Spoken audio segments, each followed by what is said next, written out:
Dah. Udah mulai, Boy? Udah mulai. Assalamualaikum warahmatullahi wabarakatuh. Waalaikumsalam warahmatullahi wabarakatuh. Kami ingin mempresentasikan tugas UAS EPTIK. Anggota kami terdiri dari Rian Ferdiansyah, Ataya Rizky, Arif Febrianto, dan saya sendiri Salman Royani. Infringements of privacy. Landasan teori. Pengertian cybercrime. Cybercrime adalah tindakan kriminal yang dilakukan oleh teknologi internet atau cyberscape dan menyasar baik fasilitas umum maupun milik pribadi di dunia maya. Cybercrime dalam arti sempit disebut computer crime, yaitu perilaku ilegal atau melanggar yang secara langsung menyerang sistem keamanan komputer dan data diproses oleh komputer. Cybercrime dalam arti luas disebut computer related crime, yaitu perilaku ilegal atau melanggar yang berkaitan dengan sistem komputer atau jaringan. Pengertian infringements of privacy. Infringement of privacy adalah suatu kegiatan atau aktivitas untuk mencari dan melihat terhadap keterangan pribadi seseorang yang tersimpan pada formulir data pribadi yang tersimpan secara komputerisasi.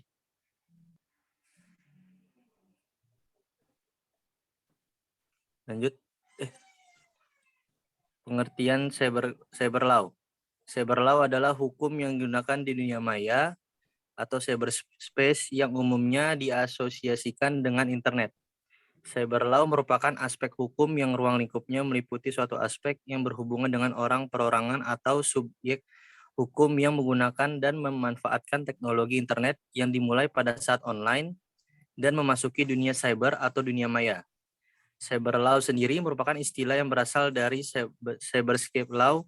Cyber law akan memainkan perannya dalam dunia masa depan, karena nyaris tidak ada lagi segi kehidupan yang tidak tersentuh oleh keajaiban teknologi dewasa ini, di mana kita perlu sebuah perangkat atau main di dalamnya. Pembahasan. Motif infringement of privacy. Yang pertama, cybercrime sebagai tindak kejahatan murni.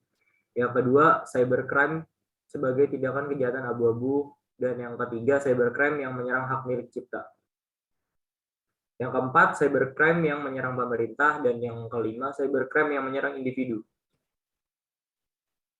Penyebab terjadinya infringement of privacy. Kesadaran hukum. Masyarakat Indonesia sampai saat ini dalam merespon aktivitas cybercrime masih dirasa kurang. Hal ini disebabkan antara lain oleh kurangnya pemahaman dan pengetahuan atau lack of information masyarakat terhadap jenis kejahatan cybercrime. Lack of information ini menyebabkan upaya penanggulangan cybercrime mengalami kendala, yaitu kendala yang berkenaan dengan penataan hukum dan proses pengawasan atau controlling masyarakat terhadap setiap aktivitas yang diduga berkaitan dengan cybercrime. Faktor penegakan hukum. Masih sedikitnya aparat penegak hukum yang memahami seluk-beluk teknologi informasi atau internet, sehingga pada saat pelaku tindak pidana ditangkap, aparat penegak hukum mengalami kesulitan untuk menemukan alat bukti yang dapat dipakai menjerat pelaku. Terlebih apabila kejahatan yang dilakukan memiliki sistem pengoperasian yang sangat rumit. Aparat penegak hukum di daerah pun belum siap dalam mengantisipasi maraknya kejahatan ini, karena masih banyak institusi kepolisian di daerah, baik Polres maupun Polsek, belum dilengkapi dengan jaringan internet. Perlu diketahui, dengan teknologi yang sedemikian canggih, memungkinkan kejahatan dilakukan di satu daerah.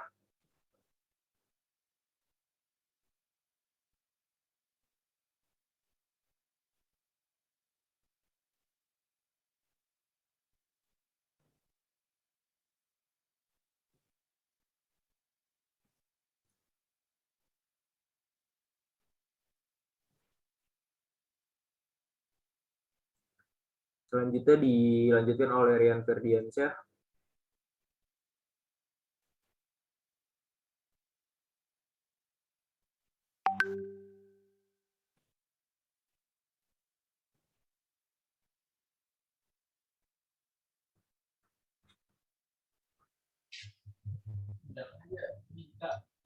Oh iya, iya.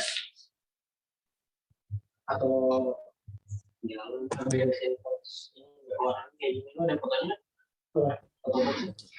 Faktor ketiadaan undang-undang, perubahan-perubahan sosial yang dan perubahan-perubahan hukum tidak selalu berlangsung bersama-sama. Artinya pada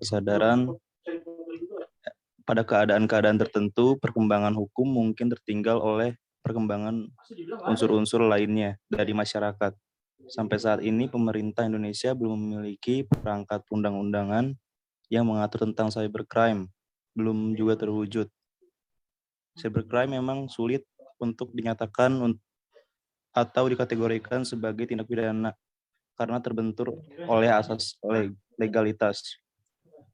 Untuk melakukan upaya penegakan hukum terhadap pelaku cybercrime, asas ini cenderung membatasi penegak hukum di Indonesia untuk melakukan penyelidikan ataupun penyidikan menggunakan perbuatan tersebut karena suatu aturan dan undang-undang yang mengatur cybercrime belum tersedia. Asas legalitas ini tidak memperbolehkan adanya suatu analogi untuk menentukan perbuatan pidana, meskipun penerapan asas legalitas ini tidak boleh disimpangi, tetapi pada prakteknya asas ini tidak diterapkan secara tegas atau diperkenankan untuk terdapat pengecualian. Terus, selanjutnya. Penanggulangan terjadinya infringement of privacy. Berikut ini langkah-langkah yang bisa dilakukan guna menjaga privasi ketika berselancar ke dunia maya. Lanjut. Sering-seringlah mencari nama Anda sendiri melalui mesin pencari Google. Kedengarannya memang aneh, tapi setidaknya inilah gambaran untuk mengetahui sejauh mana data Anda dapat diketahui oleh publik. Selanjutnya, mengubah nama Anda. Saran ini tidak asing lagi karena sebelumnya Chief Executive Google, Eric Schmidt, telah mengatakan supaya ketika dewasa tidak dibayang-bayangi masa lalu. Selanjutnya, mengubah pengaturan privasi atau keamanan. Pahami dan gunakan fitur setting pengaman ini seoptimal mungkin. Lanjut.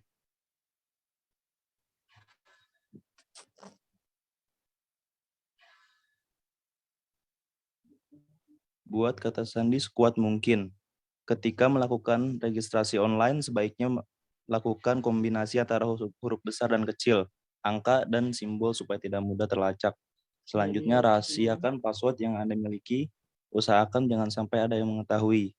Selanjutnya, jangan gunakan pertanyaan mengenai tanggal lahir, alamat, nama orang tua, karena pertanyaan tersebut hampir selalu digunakan sebagai pertanyaan keamanan untuk database, bank, dan kartu kredit. Ini memberi peluang bagi peretas untuk mencuri identitas dan mencuri uang Anda. Penutup, kesimpulan dari makalah ini kami menyimpulkan bahwa infringement of privacy adalah suatu kejahatan atau aktivitas untuk mencari dan melihat terhadap keterangan pribadi seseorang yang tersimpan pada formulir data pribadi yang tersimpan secara komputerisasi. Saran, penulis memberikan saran kepada pengguna internet untuk menggunakan secara positif dan tidak memanfaatkan perkembangan teknologi internet sebagai bahan untuk merugikan orang lain. Terima kasih, sekian dari kelompok kami. Wassalamualaikum warahmatullahi wabarakatuh. Waalaikumsalam warahmatullahi wabarakatuh. Assalamualaikum warahmatullahi wabarakatuh.